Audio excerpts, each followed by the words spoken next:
बारामतीत काल सुनेत्रा पवारांच्या प्रचाराचा शुभारंभ झाला, ज्यात मंत्री आदिती तटकरे यांनी सुनेत्रा पवार मुख्यमंत्री व्हाव्यात असं वक्तव्य केलं. पण हे वक्तव्य भाजपच्या नेत्यांना आवडलेलं दिसत नाही. पडळकरांनी तटकरेंना काळजीपूर्वक बोला असं म्हणत फडणवीस सक्षम मुख्यमंत्री असल्याचं म्हटलंय. पाहूया. आम्हाला दादांना मुख्यमंत्री म्हणून पाहायचं होतं, पण मला खात्री आहे का की ते स्वप्न तुमच्या माध्यमातून हे पुढच्या कालावधीमध्ये पूर्ण होईल.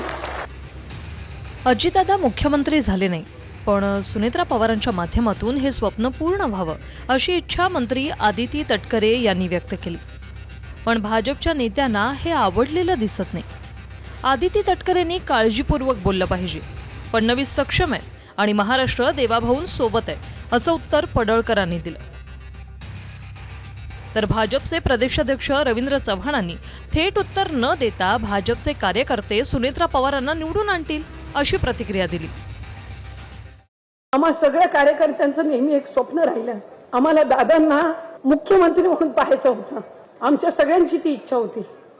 जरी दादा 6 वेळेला उपमुख्यमंत्री झाले, ते पद मुख्यमंत्री म्हणून जरी मिळालं नसेल तरी आम्ही त्याच पदावर त्याच खुर्चीवर दादांना नेहमी पाहत आलो. कदाचित राज्य म्हणून सुद्धा दुर्दैवी असू शकतं की दादांसारखा मुख्यमंत्री हा कधी लागू शकला नाही, पण मला खात्री आहे का की ते स्वप्न तुमच्या माध्यमातून हे पुढच्या कालावधीमध्ये पूर्ण होईल. काय बोलणार आपण या विषयावरती? मी या विषयावरती काय बोलणार नाही. माननीय मुख्यमंत्री महोदय सक्षम आहेत, राज्य चालवत आहेत. त्यांच्या पाठीमागे महाराष्ट्राची प्रचंड मोठी ताकद आहे, प्रचंड मोठी शक्ती महाराष्ट्रातल्या लोकांची देवाभाऊंच्या सोबत आहे. त्यामुळे अशी स्टेटमेंट करणं जे करतायत त्यांनी जरा काळजीपूर्वक करायची आवश्यकता आहे.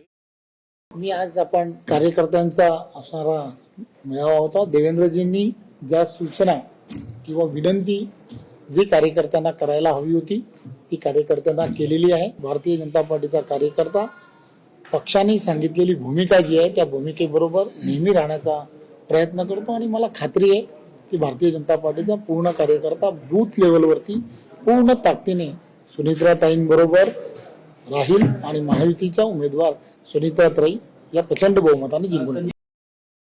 आदिती तटकरेंनी केलेली भावना ही फार उत्तम, त्यांनी जी भावना व्यक्त केली मी त्याचं मनापासून स्वागत करते. बारामतीतून त्याच मतदारसंघाला जर पुन्हा एकदा मुख्यमंत्री पदाचा मान मिळत असेल तर अर्थातच आनंद आहे आणि स्वागतच आहे.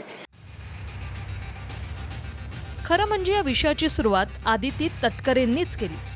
सुनेत्रा पवारांच्या प्रचाराला बारामतीच्या मेळाव्यातून सुरुवात झाली आणि आदिती तटकरेंनी सुनेत्रा पवारांच्या मुख्यमंत्री पदावरून भाष्य केलं.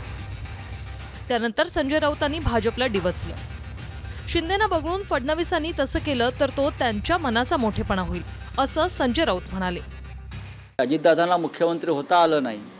सुनेत्राताई पवारांना जर भारतीय जनता पक्ष मुख्यमंत्री करणार असतील तर ते भारतीय जनता पक्षाच्या मनाचा मोठेपणा आहे. देवेंद्रजी बहुतेक त्यांचा वारसदार म्हणून दिल्लीत जाण्याआधी एकनाथ शिंदेपेक्षा सुनेत्रा पवारांची निवड करतात की काय असं यांच्या बोलण्यातून मला जाणवत आहे. सोनिया गांधी आणि शरद पवार साहेबांचे वारसदार झालेले आहेत, बाळासाहेब ठाकरे यांचे वारसदार राहिलेले नाहीत. सातत्यानं शरद पवार साहेबांची चाकरी करायची, शरद पवार साहेबांचा उदो करायचा हा संजय राऊतांचा धंदा झालाय. त्यामुळं तुम्ही आम्ही ठाकरेचे वारसदार आहोत हे सांगण्याच्या भानगडीत पडू नका. जनतेनं तुम्हाला सोनिया गांधींचं वारसदार म्हणून ठरवलेलं आहे, पवारांचं वारसदार म्हणून ठरवलेलं आहे. बारामतीच्या पोटनिवडणुकीतून काँग्रेसनं माघार घेतली असली तरी 22 अपक्ष उमेदवार रिंगणात आहेत. त्यामुळे येत्या 23 तारखेला मतदान पार पडेल. रविवारी बारामतीत मेळावाही पार पडला, ज्यात मंत्री आदिती तटकरे, मंत्री दत्तामामा भरणे, दिलीप वळसे पाटील, संजय बनसोडे, सना मलिक हजर होत्या. त्यावरून रोहित पवारांनीही निशाणा साधला. बारामतीकरांनी सुनेत्रा पवारांचा विजय निश्चित केलेला आहे. तरी सुनेत्रा पवारांना दाखवण्यासाठी आणि टीव्हीवर येण्यासाठी अनेक नेत्यांची बॉसगिरी सुरू असल्याची बोचरी टीका रोहित पवारांनी केली. खरं तर ही निवडणूक बारामतीकरांवर आपण ढकलून मोकळं व्हायला पाहिजे.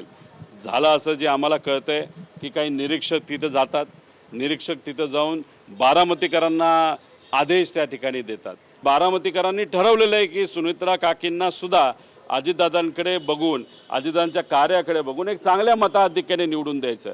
पण सुनेत्रा काकींना दाखवण्यासाठी का होईना, नाही तर टी व्हीवर येण्यासाठी का होईना, अनेक नेते तिथे जाऊन फक्त बॉसगिरी त्या ठिकाणी करत आहेत. दिखाव्यासाठी काय बाहेरून येणारे नेते जर तिथं प्रचार करत असतील, नाही तर नुसतं तोंड दाखवण्यासाठी तिथे येत असतील आणि त्याच्यात जर काही स्थानिक बारामतीच्या नेत्यांवर जर बोलत असतील तर ते योग्य नाही असं मला तरी वाटतं. रोहित पवारांच्या पाठोपाठ राऊतांनीही दादांच्या राष्ट्रवादीवर निशाणा साधला. पवार म्हणजे शरद पवारच असून त्यांची पुन्हाही सुनेत्रा पवारांच्या पाठीशी असल्याचं म्हटलंय. शरद पवारांची पुन्हा आहे ना पाठीशी. किती नाही म्हटलं, तुम्ही किती टाळलं किंवा टाळण्याचा प्रयत्न केलात तरी पवारसाहेबांची पुण्याई आहेच ना.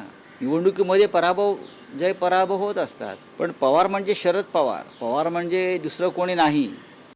बारामतीची पोटनिवडणूक तशी एकतर्फीच झाली. अजितदादांच्या निधनामुळे पोटनिवडणूक लागल्याने शरद पवारांच्या राष्ट्रवादीनं उमेदवार दिलेला नाही.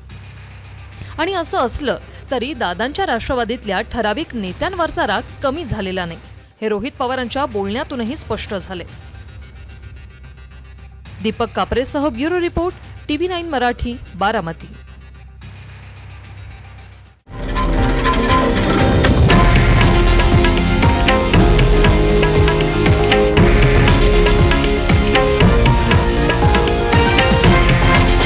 हे आहे देशातील नंबर 1 न्यूज नेटवर्क आणि आपण पाहत आहात TV9 मराठी, एकमेव.